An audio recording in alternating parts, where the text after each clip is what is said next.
We hear a lot in our culture today about people that are offended in one way or another. And because of that, well, I don't want this person talking to me or anything because they actually am offended at what they had to say. The time we have together today, I want to talk about people that are offended by Jesus. We're going to start in Matthew chapter 13. In Matthew 13, towards the end, the statement is made, verse 54 and following. Coming to his hometown, he, Jesus, began teaching the people in their synagogue, and they were amazed. Where did this man get this wisdom and these miraculous powers? They asked. Isn't this the carpenter's son? Isn't his mother's name Mary, and aren't his brothers James, Joseph, Simon, and Judas? Aren't all his sisters here with us? Where then did this man get all these things? And they took offense at him. Offended by Jesus. And why is that the case? At the very end of the Sermon on the Mount in Matthew chapter 7, the observation is made that when Jesus finished that message, the people were astonished because Jesus was teaching them as somebody that had authority, not as their teachers had been doing. Jesus was focusing upon the principles behind the precepts of that law that God had given to the nation of Israel that the people seemed like they had never heard before. That's problematic because it's an indictment against those who were actually charged with the responsibility of teaching those newer generations, those younger generations of Israelites. So here, after Jesus is teaching in the synagogue, the people are offended, not because of what he said, but because of who says it. They are offended at him. The questions they're asked deal with his family. Jesus had the wrong pedigree. Jesus had the wrong genealogy to suit them. Jesus didn't have the kind of academic standing that was necessary to be able to speak on these matters. Who does he think he is? How can he have the right to talk about these items? That kind of misguided thinking that has a view towards common sense that really shows it's not being used even in his culture. That kind of thinking that bases the force of somebody's message or discussion or analysis upon where they studied and the degree they possess rather than the methods of logic and rationality to reach those conclusions, that's problematic in their culture. It's problematic in ours. Because the same kind of mindset, here people that are offended by what Jesus said, don't like what he had to say, don't want to hear what he had to say.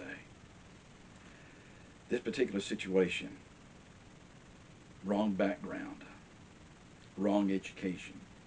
You don't have a right to tell us these things. You're not a doctor of the law of Moses. You're not one of the leaders of the synagogue. So you're not listening to the message. You're showing disdain for the messenger. You could care less about the content of what he had to say. Let's go from Matthew chapter 13 to chapter 15. The Pharisees actually have been asking Jesus questions, and it shows up again in verse 1 of chapter 15. Some Pharisees and teachers of the law came to Jesus from Jerusalem and asked, verse 2, why do your disciples break the tradition of the elders? They don't wash their hands before they eat. Jesus responded by saying, why do you break the command of God for the sake of your tradition? And Jesus points out some examples of the hypocrisy that they have been allowing to take place. Look the other way. Close their eyes to. In fact, in verse number 7, he says, you hypocrites, Isaiah was right when he prophesied about you. These people honor me with their lips, but their hearts are far from me. They worship me in vain. Their teachings are but rules taught by men. Verse number 12, the disciples came to him and said, do you know that the Pharisees were offended when they heard this? Verse 14, Jesus says, leave them alone.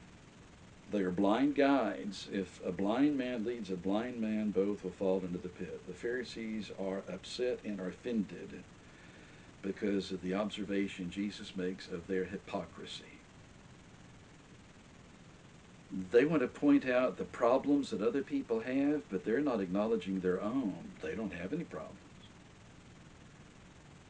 They have the power and the control over the nation of Israel. They're the ones that are the rulers of the synagogue. They're the ones that are involved in that Sanhedrin, the highest court of the nation of Israel.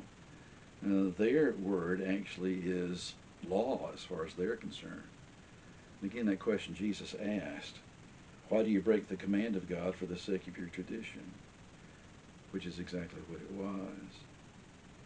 Offended at Jesus? People offended by Jesus in his day because of his background, because of his family, because he had the audacity to point out the things that were problematic in their life, things for which they would not take responsibility. Offended by Jesus. I want to go from Matthew over to something that's found in the beginning of Luke. The Gospel of Luke in chapter 4. Jesus makes a statement. I'll tell you the truth, verse 24, no prophet is accepted in his own hometown, because they're asking the same thing. It's almost a parallel account of what you find in Matthew. This is the son of Joseph, the carpenter. He can't be saying these things. He has no right to say these things.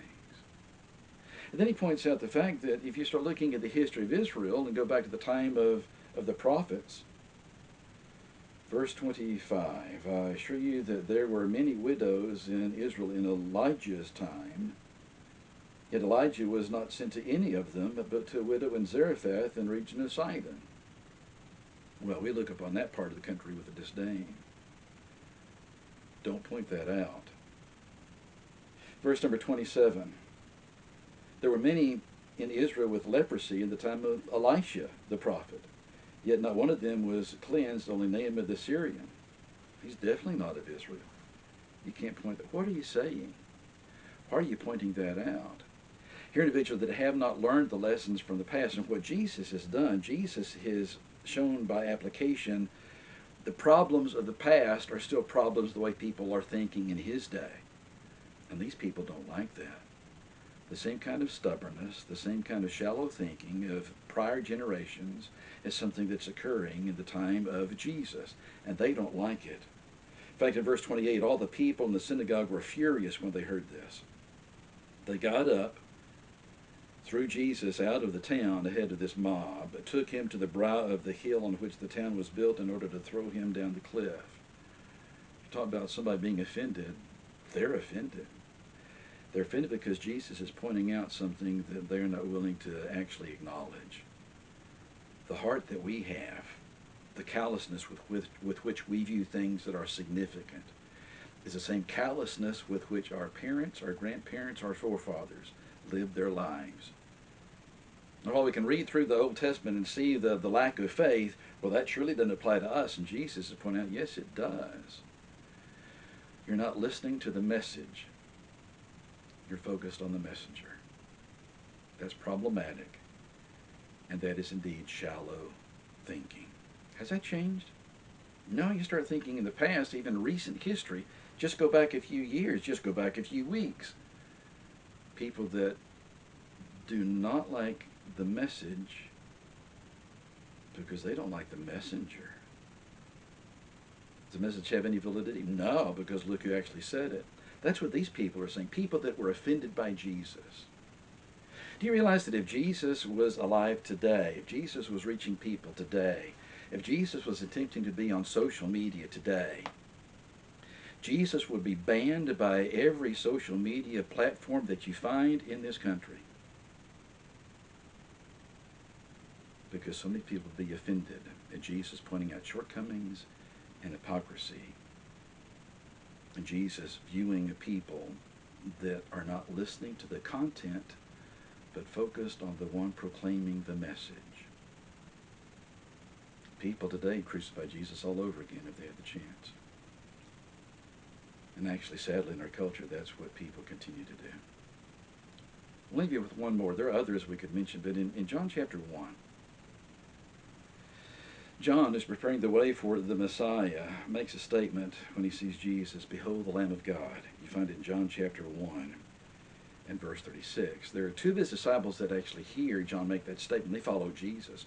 One of them is named Andrew, Simon Peter's brother. First thing he does is bring Simon Peter to Jesus. The next day, Jesus decides to leave for Galilee, and he finds an individual named Philip. Well, Philip goes and finds a man named Nathanael and says to Nathanael, verse 45 of the same chapter, John chapter 1, we found the one Moses wrote about in the law and about whom the prophets also wrote, Jesus of Nazareth, the son of Joseph. Nathanael's response, verse 46, Nazareth? Can anything good come from there? Nathanael responds, Nazareth? You can't tell me there's anything beneficial going to come out of that village. It's a disdain that shows shallowness, at least at this point, in the mindset of Nathanael. How often do you find people still doing that? Well, that person's from that part of the country. Well, they can't have anything important to say. That person actually had their degree out of that school. Oh, that's worthless. Or they didn't have a degree at all. Well, they don't have a right to actually talk to me. People offended by Jesus in the day of Jesus. If Jesus were here today, just as many people, if not more, would be offended today by what Jesus had to say. And you'd be searching for Jesus perhaps on all of these social media accounts. Can't find him because they took him down. He doesn't fit what they want to believe. Problem, problem, problem all through our culture. Please pray for this nation. Pray for people to start using common sense once again. Interesting topic. Please do not be offended by what Jesus has to say. Instead, look at it, read through it, analyze it, and apply it. Please stay safe. We'll talk again soon.